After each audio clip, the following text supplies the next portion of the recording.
Welcome to the pre-party, the hour before power. Too sweet to be sour. Whose other lines can I rip off? Let's see. You can't see me. To be the man, you got to beat the man. Woo! Bang, bang. This is the pre-party presentation of Alliance-Wrestling.com, your number one source for news and information for the National Wrestling Alliance. My name is J Cal, and each and every Tuesday, here the hour before power, I will talk to you, that hashtag NWA fam, about all things National Wrestling Alliance. We're here to talk. We're here to be pals, friends, confidants. Lend me your ears. It has been kind of an interesting week in the world of professional wrestling, and we'll get to some of these things here momentarily. Obviously, the NWA is already back at it. We have had 2 tag team title matches since the return of the National Wrestling Alliance from its Alwayz Ready pay-per-view. 2 tag team title matches, and tonight we have the World's Heavyweight Championship on the line. Man, this camera angle is not so great, is it? You get to see all the behind the scenes, the blue tape holding up the banner. That's not professional, Jake Al. Anyways, I see I have some friends in the room. I see the great Hisa is here. I see Jeremy wrestling with the MMA. The other Alliance guys in the house. Ben is in the house. He runs that Kayfabe Soup universe. You guys should go check out some of those awesome videos that they put out on Instagram. A ton of funny memes. If you're into humor and wrestling, my boy Heaves is the guy to go to. Cracks me up all the time. And so we're talking about the NWA. We're talking about what's new, what's exciting, what's different. I mean, I don't know if anything's different, but like I said, tonight we will be presented by a world title match. There's also a few other matches going on tonight. We'll get to all of that momentarily. One thing I am curious about, and I want to hear your guys' thoughts on this, because historically with the NWA, when a tag team has lost the titles, they tend to ride off into the sunset. You guys follow me on this one? So, we look at the original tag team champions of the modern day NWA. We're talking about Villains Incorporated. Wait, is that it? Villains Inc.? Wait, what were they called? Brody King and PCO.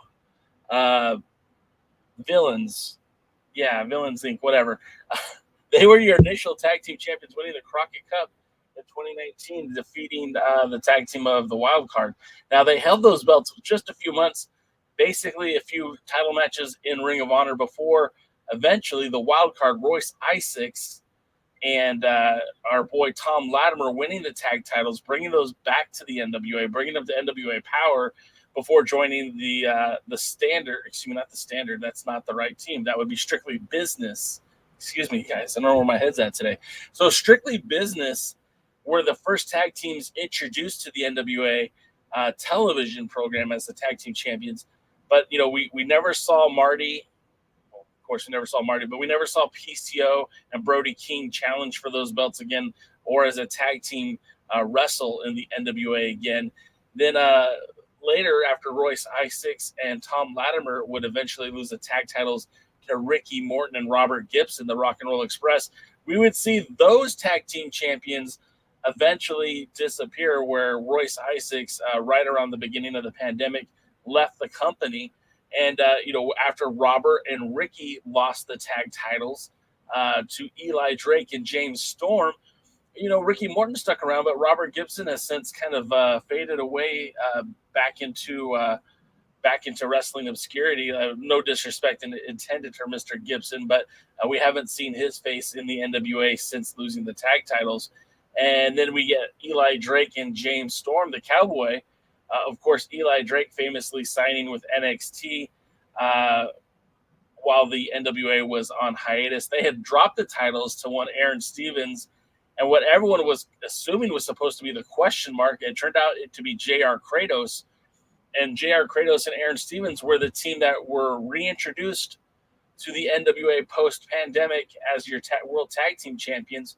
However, after they lost the titles, although they stuck around for some time, eventually the pair had split, and by Crockett Cup 2022, they also were out of the picture. And so now I'm curious to believe, to think, to wonder, how long do we have La Rebelion on the roster? Furthermore, how long do we have the Hex? Because both La Rebelion and the Hex have now seemingly been defeated by the teams that have defeated them to win the titles for a second time. Both the Commonwealth Connection defended their tag titles against La Rebellion in a rematch where, again, Commonwealth Connection retained the belts.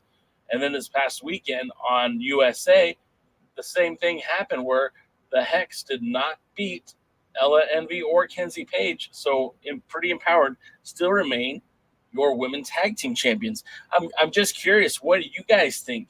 Do we believe that we'll see La Rebellion or the Hex continue their ways in the NWA? Or is it time that they both go to higher ground?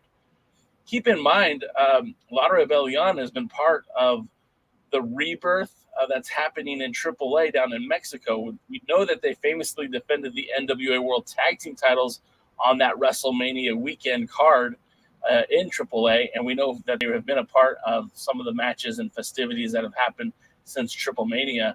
So it seems like at the very least, La Rebellion has a home away from the NWA. If they were not to come back, at least we know they have a place to go. Sean Mega wants to point out that Bestia is in MLW, and that's a good point. We're seeing a lot more crossover appeal from MLW and the NWA that we hadn't seen previously. Once you signed that MLW contract, it seemed like you were dead to the NWA. Remember, Slice Boogie was the most recent wrestler from the NWA to show up in MLW and then subsequently stop being booked in the NWA. We also know that before Slice Boogie, Matt Cross joined the MLW roster. And so we didn't see those guys come back the opposite direction. Now, Taya Valkyrie, who is your MLW featherweight champion, made her debut at Alwayz Ready. Was it Alwayz Ready? Or no, I'm sorry. She made her debut at, wasn't it Power Trip 2? Now I'm confused. I don't remember. But she recently made her NWA debut, as well as competing in MLW. And like Sean Mega pointed out, Bestia is in MLW.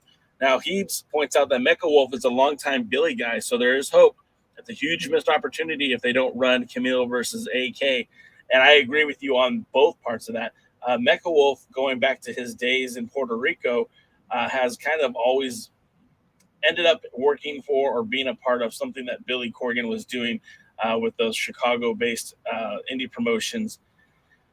And yeah, man, I've enjoyed Mecha Wolf's work in the NWA. I think he would be a welcomed addition to any part of the roster, even if they split up Bestia, and Mecha Wolf. But I don't foresee that happening. I think they're a very viable tag team, very, very solid tag team together. So I wouldn't want to see them split up anytime soon. But yeah, with AK-47, now we got to remember, Allison Kay is a former NWA Women's World Champion. Now, she lost the title to Thunder Rosa. She did have a rematch, but never really, nothing really materialized after that. And of course, this was near the pandemic, so Allison Kay was kind of just gone. right? Her and Marty Bell's contracts were set to expire during the pandemic. The NWA didn't initially renew them and brought them back later as part of the women's tag team division, but she was gone. And I really feel like Allison Kay would be an excellent choice, an excellent challenge for Camille's one reign as women's world champion. What do you guys think? Dodie says, and it's a good point. Dodie says Bestia is also a Wildcat guy, so the connection is still there. Yeah, we got to remember, right? The original La Rebelion that started off in Mexico, in Tijuana, as part of the crash, actually included Luke Hawk in that group, also included Rey Horas. And, they were called La Rebelion Amarilla, the yellow La Rebellion, kind of like the NWO. They split factions where La Rebellion and La Rebellion Amarilla broke up. And so, I would have been surprised if at any point that Luke Hawk or potentially Rey Horas showed up working with La Rebellion. Now, obviously, I don't think they're going to be using Luke Hawk because him and PJ are kind of cemented as a tag team, and now both of them seemingly are entering the World Junior Heavyweight division.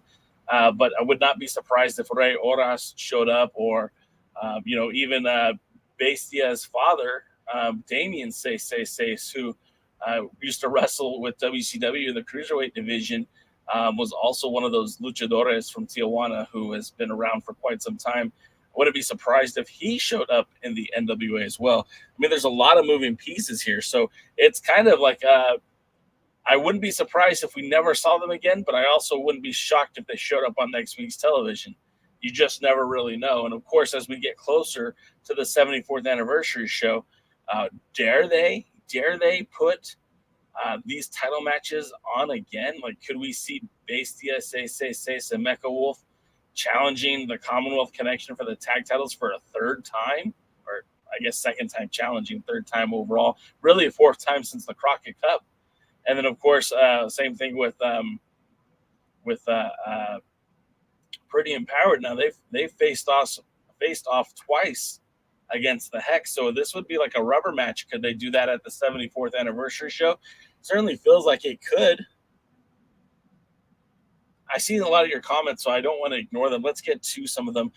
Our pal Phil Talk Sports says, I'm happy to see the title holders in the NWA starting to defend the titles at other shows. Phil, if you like, the person who's really kind of adopted what I'm going to call the Adam Pearce effect is none other than Camille. She's really been very vigilant about making those title defenses. Of course, she defended against Rekha Khan this weekend at Coastal Championship Wrestling. She's set to head out to Booker T's Reality of Wrestling next week.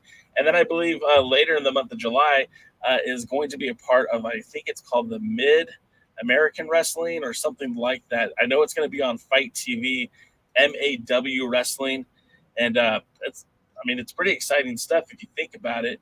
At least for our Women's World Champion, it really kind of represents the NWA. It brings a lot of focus, a lot of positive energy to what the NWA is doing. I mean, when she showed up in XPW, remember Camille, who defeated Deonna Purrazzo in an XPW ring, was recognized as the Women's World Heavyweight Championship, holding the Burke. Like, they didn't just call her the Women's Champion. She literally had the Burke strapped around her waist, the one-time champion.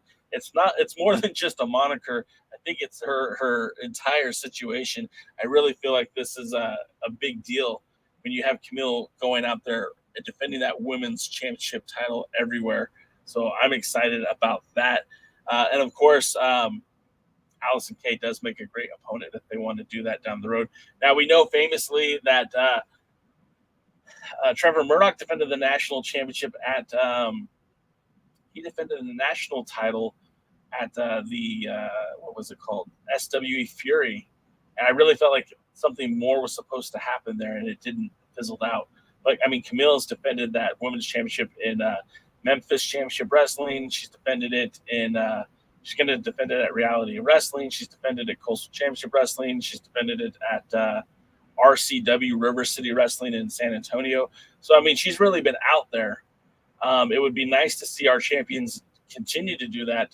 If we could see, and this one is probably going to be impossible, but it'd be cool to see the Commonwealth Connection Doug Williams and Harry Smith defend those titles, you know, in the UK and Canada and the US, wherever they can. Pretty Empowered is kind of set up at the very least to defend those titles in that Mid-South area of like Tennessee, Kentucky, that area that's kind of where the NWA has already been treading water as of late anyways. Knoxville, Nashville, Oak Grove, Kentucky, you know. We haven't seen Tyrus defend the title anywhere but in the NWA. And thus far, Trevor Murdoch's only world title defense outside of the NWA or an affiliated promotion was for that SICW last year after the 73rd anniversary show. Phil also says, big fan of Luke and PJ, would make an awesome story if they ever win the tag team gold. I think it's going to happen. I really do. And I think it should happen. Great. It's a great pairing. PJ Hawk has so much potential. And let's not sleep on Luke Hawk. I don't want to sell that dude short. He is probably one of the baddest dudes on the roster. And I know he's not 6'4", and I know he's not 300 pounds. But if that dude is coming after you, you're in trouble. Sean Mega says reality of wrestling event is this Saturday. Correct. I was referring to last Saturday. They did the Coastal Championship. This Saturday, it's the reality of wrestling. And then I'm not sure what the next one is. Well, I think Dave got it for me. Dave and Ben have got it. MAW is up in northern Minnesota, northern Wisconsin. All right. So that explains that. Dave says Midwest All-Star Wrestling. It's a big card. Yeah, I saw Kevin Nash is on the card. We know Tom Latimer will be there. I even think I saw Ella Envy on the poster, but I could be mistaken. Dave says if he wasn't in a wheelchair and could travel more comfortably, he'd be all over that MAW show. It is going to be available on Fight, $14.99. I did see that. And I think that's let me see if they have any matches here that I can read off for you guys. No description. Their only description is this event features NWA Women's Champion Camille Brickhouse, Tom Latimer, ECW veteran Bill Alfonso, The System, Paul Burke, JTX, TSF, Sierra, Joey Avalon, and more. So that's always my favorite on the card is and more. You usually get the best of and more. Paladin's in the house. What's up, Paladin? So getting back to more of your guys' comments, Willie Bowen says there was a hot dog eating contest last week and Tyrus couldn't make it there for the WWE. I think Tosawa won that one. Let's see. Wrestling with the MMA says that's because Billy is the only promoter that can afford Tyrus' catering bill. Dang, Jeremy and Willie are now on it. That's awesome. Dave Bay Miller says MAW also Laney Luck and Killing King as well. So hopefully there's a great competitor to challenge for that women's championship. I hope it's not Killing King for the fact that they've just run that match back on television and they're already planting seeds for that to be a future match again. I've seen enough of Laney Luck to know that she can put on a good match with Camille. I know she's not an NWA regular, but that's okay.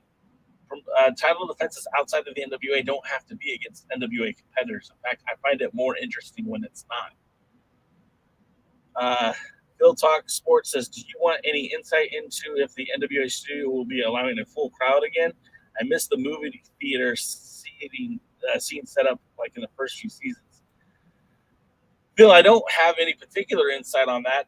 I do know that they were initially filming in Georgia, the Georgia Public Broadcasting Studios, and I think that there was an issue with at least the last time they taped there, which was back in December, that they had some seating issues, and I guess the city or I'm not exactly sure logistically what happened, but they weren't allowed to go full capacity, and that was per the studio. And I don't know, the studio's funded by the state, so I don't know if that was a state accommodation, if that was just a studio accommodation, or what exactly happened with that. But it was a last-minute thing, and the NWA had to refund quite a bit of money for that show, so it kind of hurt. And I don't know that they'll be back in the Georgia Public Broadcasting Studio, but I also wouldn't be surprised if they showed up back there again.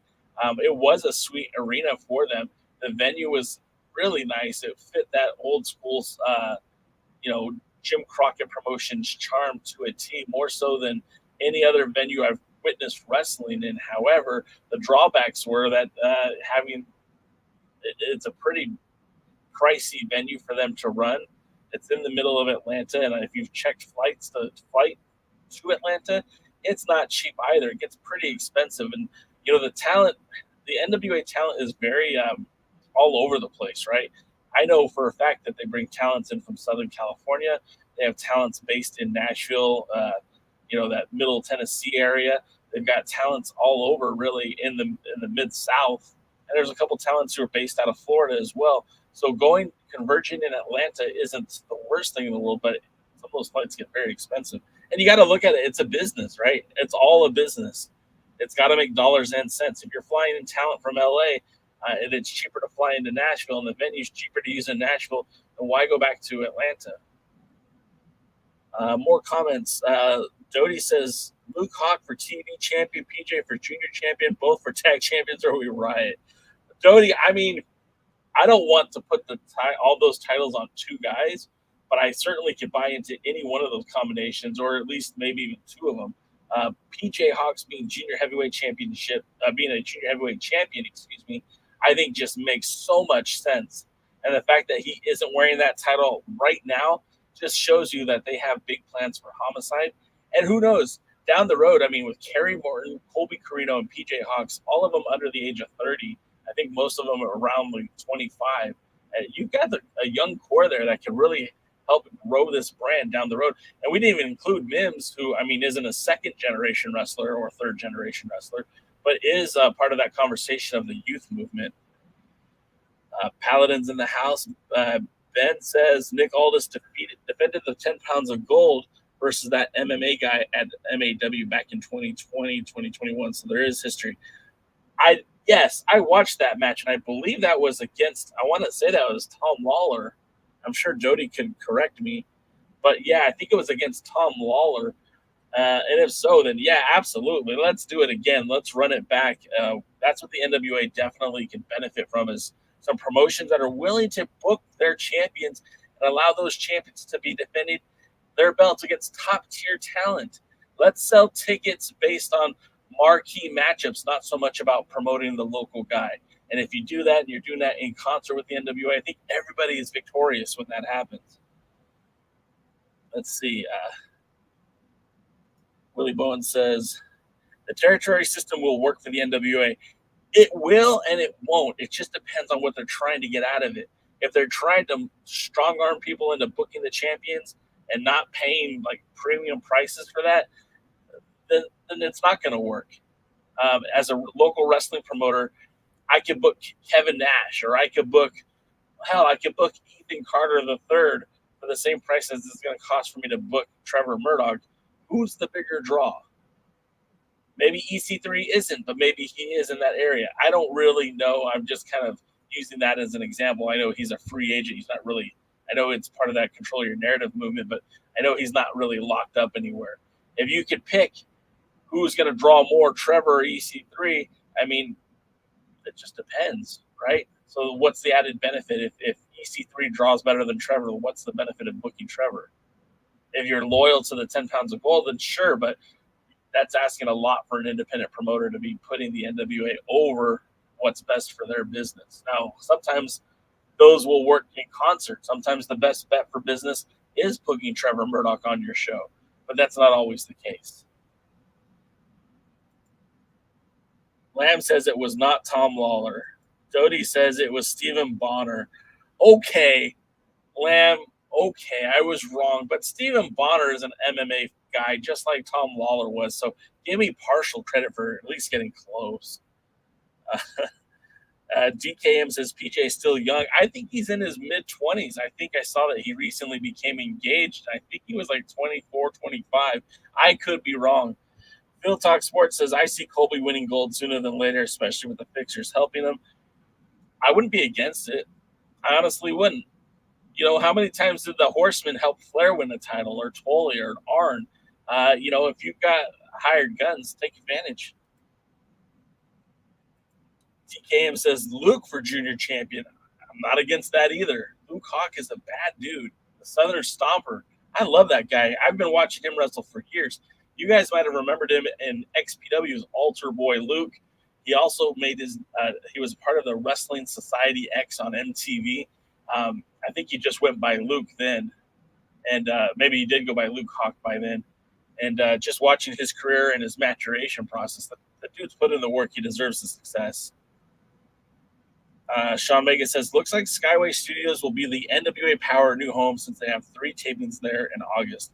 That's great. I mean, look, there's nothing wrong with that, especially if Impact is now on the road and not taping in the Skyline Studios. Might as well take advantage of old stomping grounds for Billy and for a lot of the members of the NWA. That's where they were taping when they were part of Impact, so might as well stick to what you know.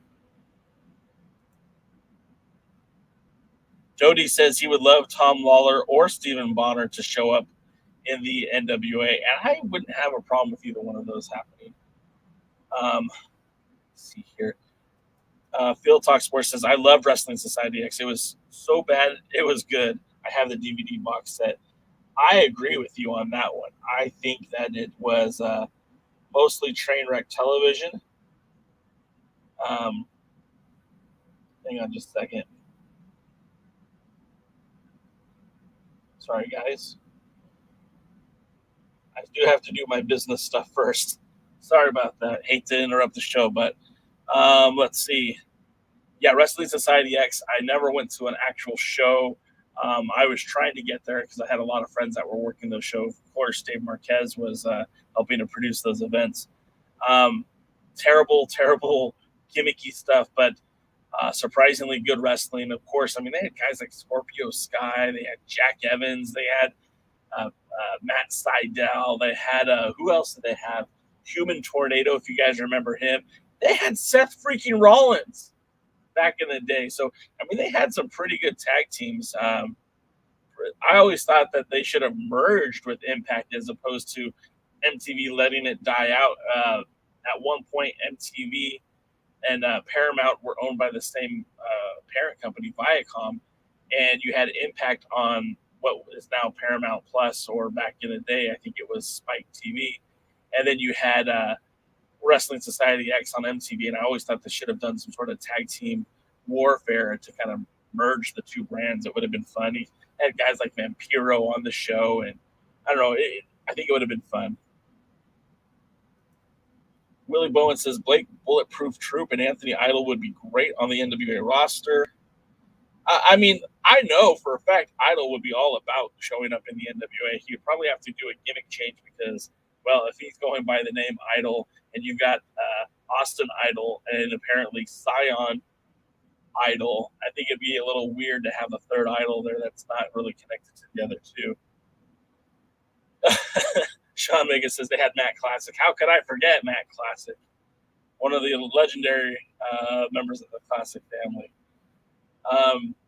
So, yeah, I guess we started off talking about if we would have those tag teams return. I'm hoping so, yes. But I guess we'll just have to kind of wait and see. Another topic that I was thinking about today is it's being reported that Tony Khan is open to the idea of doing a joint pay-per-view, a crossover event with the WWE, basically putting the two biggest pro wrestling companies in the United States, you know, not in competition, but actually in concert together. They would be performing a one-night-only, of course, type of event where they're, the best of the WWE would take on the best of AEW. It sounds amazing. It sounds colossal, but it also sounds like it would never, ever, ever work because of the egos and the fragility of the egos of the people involved. I mean, is Roman Reigns going to put over John Moxley? Actually, that would probably get over, wouldn't it? John Moxley versus Roman Reigns might be a huge draw, actually. Shit, now they might be onto something. Anyways, so my question to you and to the viewing audience is, would you like to see the NWA do a joint pay-per-view with a similarly sized wrestling company? Now we know that the forbidden door between the NWA and Impact have seemingly disappeared, and it looks like, at the very least, Billy doesn't have a problem using talent who is connected to MLW. Could you foresee a wrestling promotion doing a joint pay-per-view with the NWA? And if so, what would the main event be? I'm curious to see what your guys' answers are. I see a lot of you guys are already kind of putting in you guys are kind of all over the place here, so I'll try to catch up. But tell me your answer. Who should the NWA do a pay-per-view with? Realistically, don't tell me New Japan Pro Wrestling. Don't tell me the WWE or AEW. But tell me, who do you think would work for the as a joint pay-per-view? Because I'm kind of curious to know who you would think. We're still here. Yeah, we're still here. Sean Mega says, last off-topic comment is WoW paying fans. I know I tried to go to the WoW TV taping the last round. They were not paying fans as far as I know.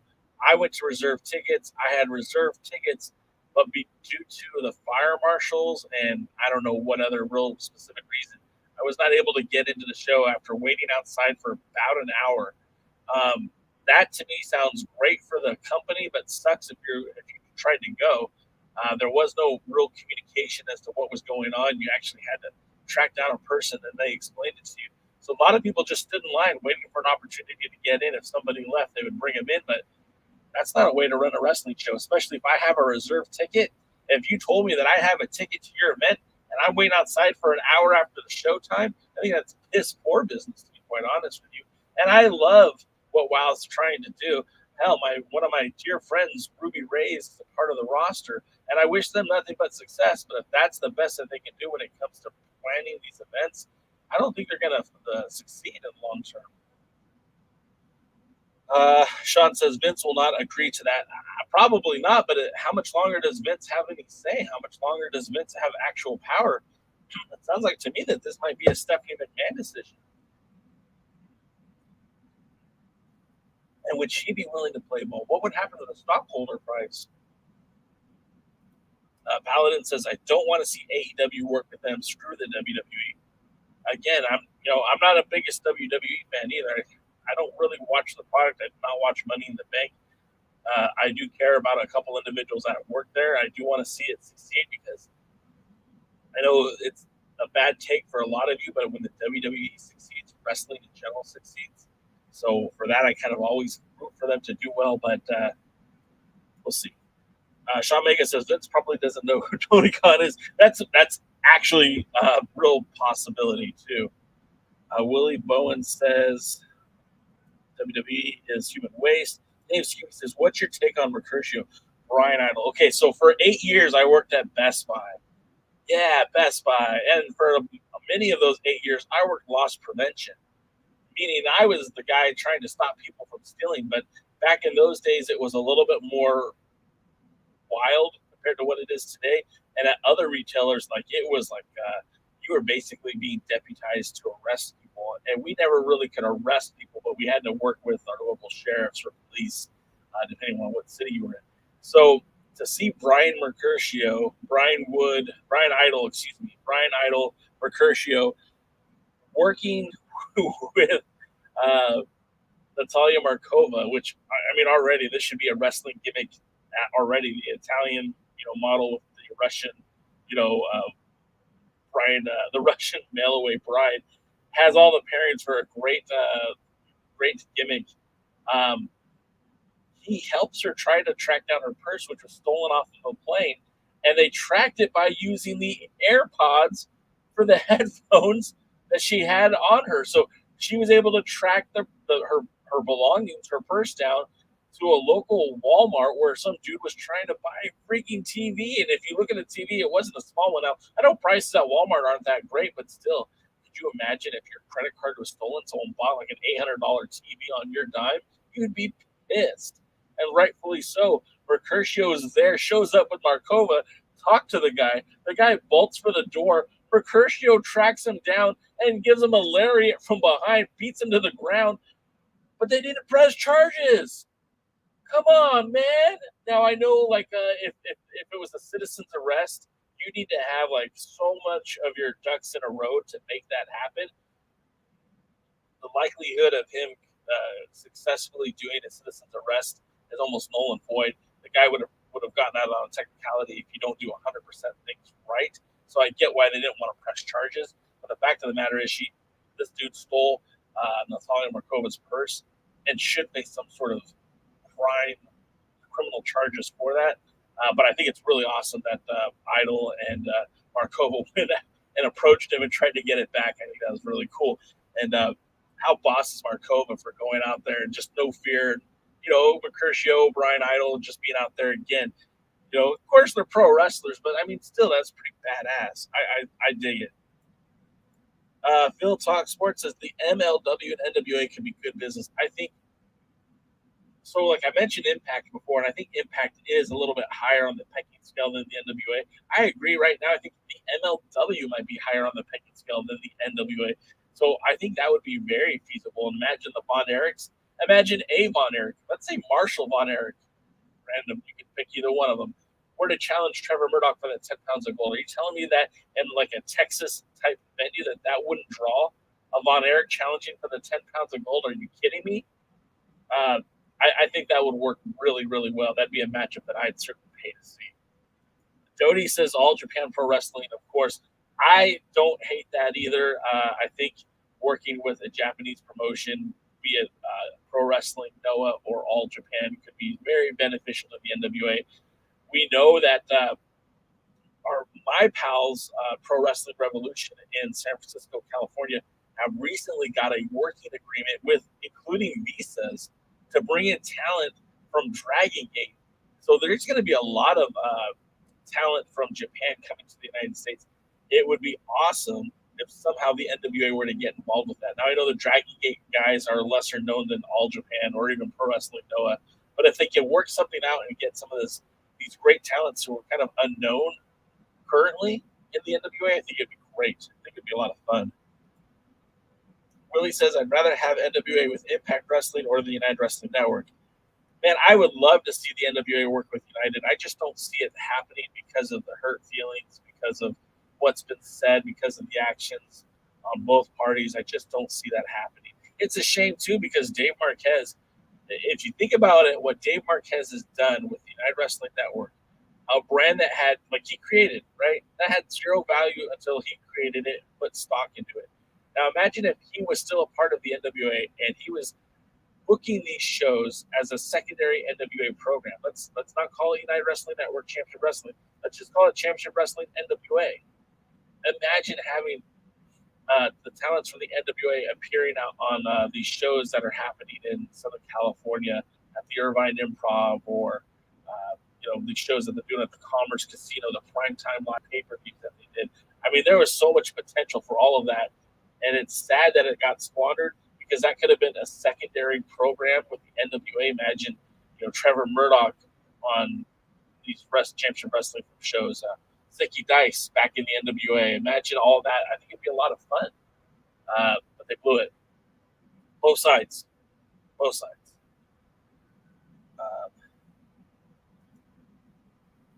Jody says, damn, we're not on power criticism session and Billy still hacked your PC. Yeah, Billy doesn't like me.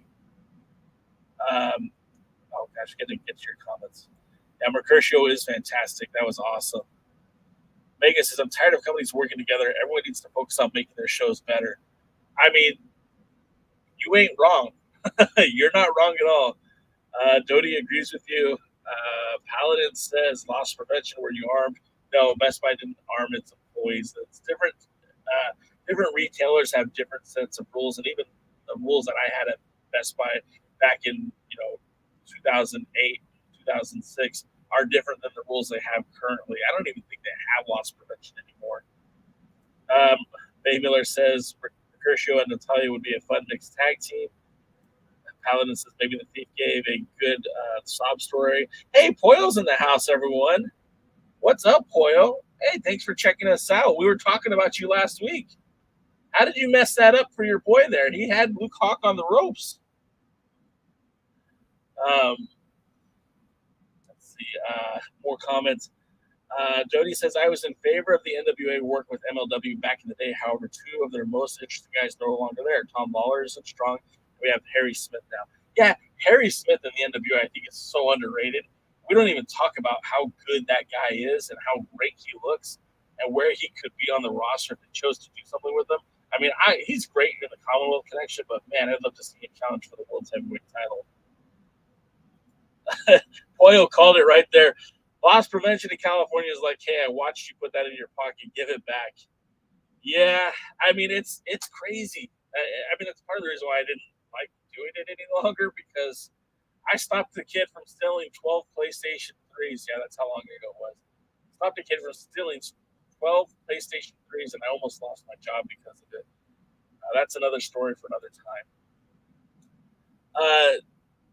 The mayor asked, what are my thoughts on Joey Ryan being fired from Disneyland? I mean, I think, look, if he, and I tend to believe the accusers, if he did what he is accused of doing, he should probably be in jail. The fact that nobody has put charges on him yet makes me think that maybe there's something we're missing. The guy still has to work.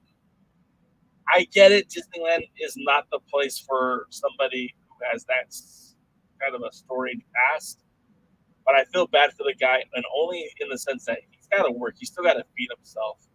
You know, I don't want that's the only part I kind of feel bad about.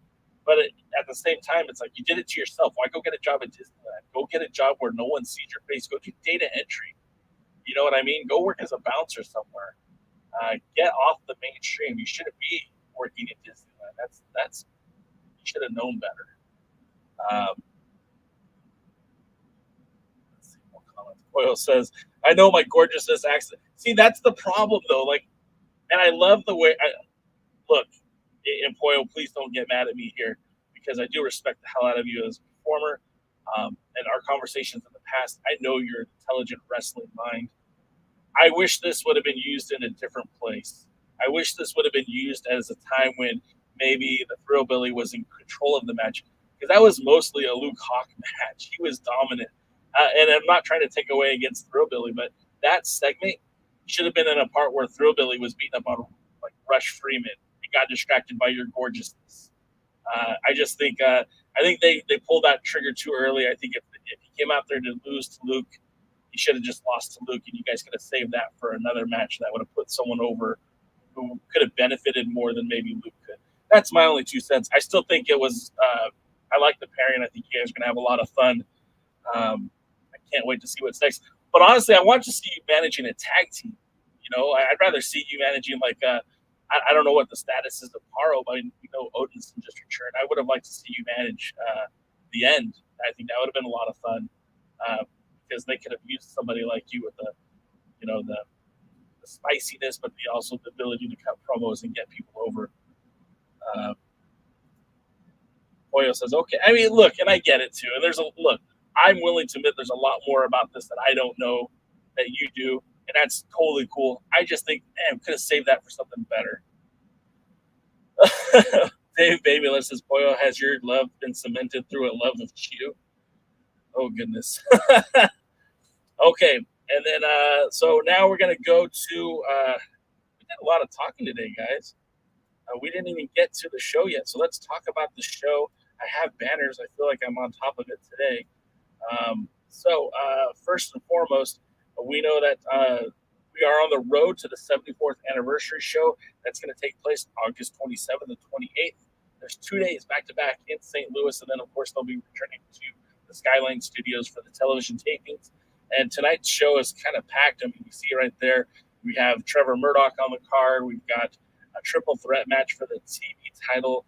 We've got a bit of a storytelling from USA that's kind of matriculating over here on the Power. First and foremost, let's get to that TV title. Remember when the Pope held the television title and it felt like every other weekend or every other episode of Power would showcase a TV title match, at least the number one contenders match to the Pope's title. So about, I don't know, two to three times a month, we would have a qualifying match for that television title. And it made the TV title feel important. It made whoever Pope was facing seem important because they did the job. They beat somebody to get that shot to get that shot at the title. And I thought that was so cool. And tonight they're kind of bringing that back. We haven't seen it in a while, but a three-way match, AJ Cazana versus Odinson versus Judias. Now, if I'm a betting man, I'm not going to bet against Odinson, period. That guy is $1 million wrestler. He looks great. He wrestles great. I mean, he could certainly benefit from somebody who could, maybe do some promo work for him or with him. But he's got all the right tools thus far. And you put him in the ring with AJ Cazana, who is still kind of looking to make an identity for himself as part of the Southern Gentlemen. I know that was kind of a late addition to the Alwayz Ready card. And Judias, who I don't know, like from one week to the next, what are they doing with Judias?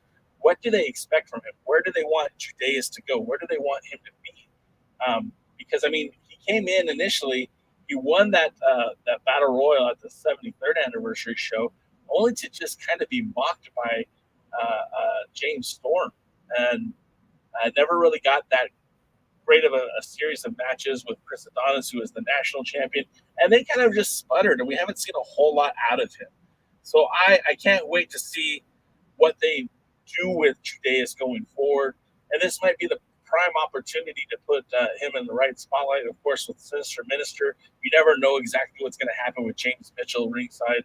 And who knows if the Gimp gets involved, if Sal gets involved, you just don't know. So there's a lot of variables to this match, but I'm going to go Odinson just because, well, I like Odinson. I'm seeing some more comments, so let me get back to some of these comments real quick. Pollo says, someday soon my baby's going to get that big win. He promised to buy me a winner's purse. There you go. Is that a coach? Or is that who does the winner's purse? Who makes that one? Rest of them, says, love the Mount Thrillman genre promo you and Thrillbilly put on YouTube. Yeah, you guys should go check that out. Pipe Picasso, I haven't seen Pipe in a while. What's up, Pipe? He says that the TV title should be every week. I mean, at the very least, I think the title should be defended at least once a month on TV, and at least once every other week there should be an elimination match or some sort of number one contenders match to set up the next opponent. Pollo, look, I do appreciate you being here. This is a fan show. This is the NWA. This is your audience, right? I mean, I'm the one that's got a microphone and camera on me, but I'm not saying anything that most of these people don't agree with. We love the show. We want it to be better. There's a lot of talented people involved. I'm glad you're finally getting some camera time. Hopefully we'll see how this all, again, materializes at the 74th. We will, for the most part, I'll say this. I have yet to see an NWA pay-per-view that I felt like I didn't get my money's worth. Well, I take it back. Back for the Attack, I didn't enjoy. But everything since then I felt like has been very either good to great. I feel like the NWA does very well when it comes to pay-per-views. I just hope the TV kind of catches up to it. What else did you get a winner's purse at down at Walmart? That's great. Thor says, Pipe says Thor movie's coming out. Odinson will win a title. I mean, it would be great. It'd be fitting. Let's see. I want to get back to the show, but I see a lot of good comments here. Jody says, I don't see the appeal of Judias and his stable as the worst in the NWA. I kind of agree with you. I mean, I remember Judias in the Anarchy days, and he was treated like a monster, and he looked like a monster, but that's because half the roster, the guys looked similar to Sal Renaro, and that's not saying that Sal's a bad dude.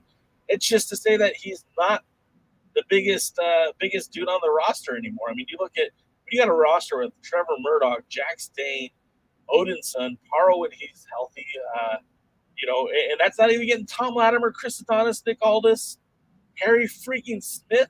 I mean, there's a ton of big, talented dudes on this roster, and a guy like Judias kind of shrivels in the spotlight when you compare him. He's not that big of a deal when you've got a guy like Tom Latimer who's not treated as some sort of monster, who's only an inch or two shorter. Let's see. Got to get caught up here. Pollo agrees with you guys about the TV title. I wrote about that in the PWI column. Got to check that out. I tried to write for PWI once. They didn't like me. He says, speaking of gold, I feel like 6 months ago we attempted to manifest an Odin Schools run. I can see Odin winning the TV title with Ascension with Idol Sports Management. 100%. Especially like if I don't know what's going on with Paro. Like I don't see his name on the show. I don't know if he's at home nursing an injury. I don't know if he's still part of the roster because again, it's a carousel. We see talent come and go all the time. But if he's there, I mean, wouldn't he be willing to sacrifice or do something to help his partner win a title? I think so. And yeah, going back to that, we have been manifesting that because Odinson's freaking rad. That dude can move in that ring, and I can't wait to see more with him. Pollo said NWA pay-per-view events and live events always deliver. Can't really argue that either. I argue against that, I should say. Most of the live events have been pretty good. Willie says, what happened to Freya the Slay? She was only part of the Circled Square. In fact, I thought she had a pretty good outing, but it seems like Danny Jordan had the better career since that happened. And let's not forget, we never even got the Lindsay Snow episode of Circled Squared. Hype says if Judias hit the gym hard, he could be really good. Yeah, but and again, I'm not trying to dog the guy. I mean, he's a great athlete, but he's also getting up there in age too. It's not like he can keep doing this forever. Yeah. Boyle points out that the locker room is packed with freaking huge guys. I mean, that's kind of what Billy's MO has been since the return of the NWA. Tim Storm was not an accident. Nick Aldis was not an accident. They weren't looking for guys who were, 6 foot, 220. They wanted guys that kind of resembled more of the past of pro wrestling, guys who had that bigger size and bigger frame. And, they didn't really lose a whole lot by going that route. In fact, if you look at their champions versus some of the other wrestling promotion champions, it doesn't even look competitive. And, of course, Pollo says, don't forget Big Daddy Thrill. Yeah, that's right. That's right. Pollo says Paro was not at these recent tapings, and I'll confirm that. And again, whatever's going on with Paro, I hope he's well. Nothing but respect for him. I know, life happens too. Rest of them, they said 6'5". Good Lord, that's a whole lot of man. I think Pollo does just fine with her, man. Dave Miller says Frey is just an OVW in Louisville. Pollo says guys that are even 6'1", 6'2" don't even turn to head in that locker room. And that's the thing, right, Pollo? And I'm sure you could back me up on this. That's why somebody like the Pope is so damn special, because he's not 6'4" and 280, 90 pounds. He's 6'1", 6'2", maybe 220, but his promos are so money, and everything he does in the ring makes sense. And when you have a talent like that, that's a guy worthy of a push in any direction. He helps the NWA. He legitimizes the NWA by what he brings to the table. He doesn't have to be 6'5". It's the same thing if Daniel Bryan was available. Let's say if Daniel Bryan wanted to be in the NWA, or Bryan Danielson. If he wanted to be in the NWA, they'd be stupid not to take him. Because even though he's not the biggest guy on the roster, he brings a lot to the table. A lot. But again, when you are in the land of giants, it would look a little bit weird to see, Bryan Danielson in the ring with Nick Aldis, right? I mean, Cody Rhodes is a big dude, but Nick made him look small. Cody says, I still wonder who are the rest of Circle Squared participants and who are yet to be aired. I think it was only the one match. I think that was the last one, was the Lindsay Snow, and I don't know who her opponent was.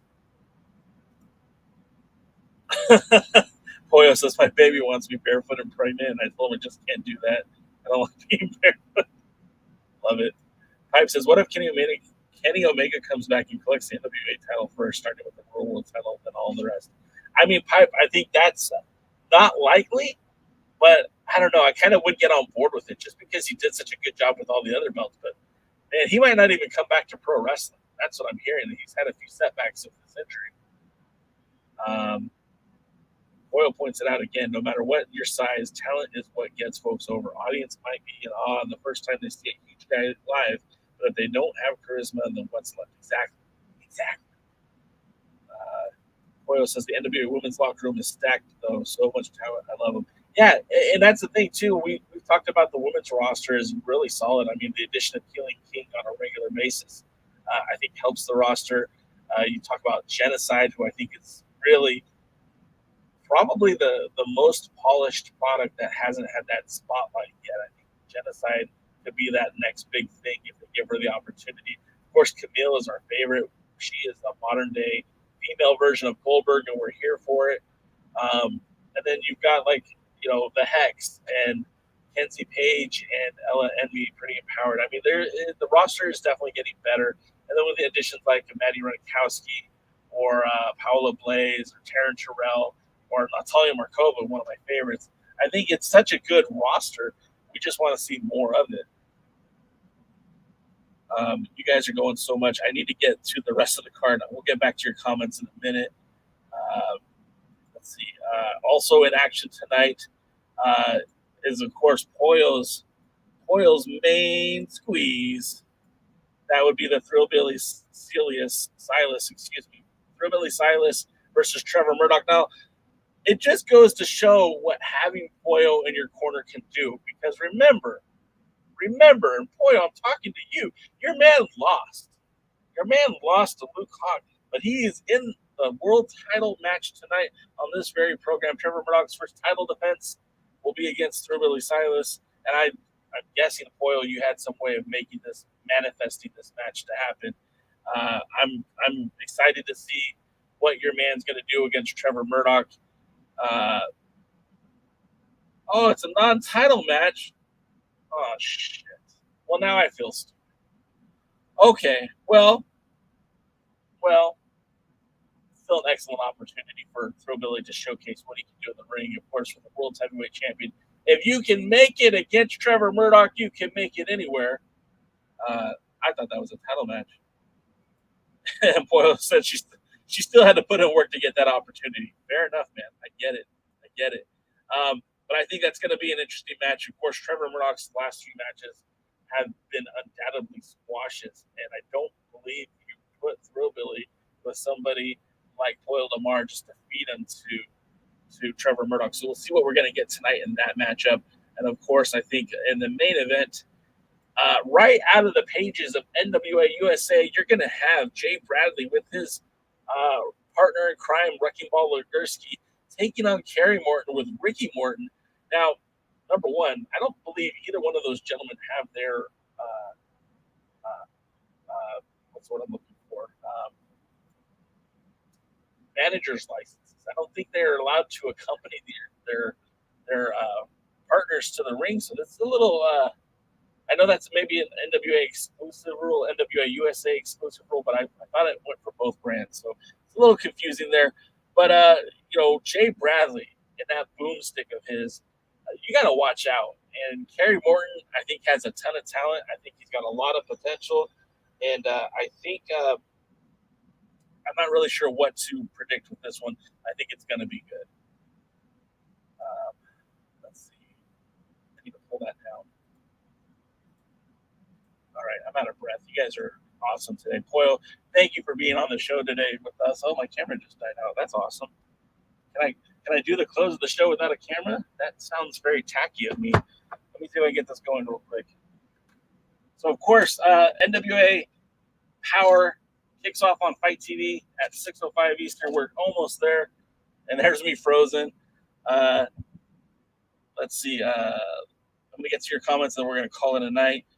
All right, let's see. Omega is busy with the office and video game duties.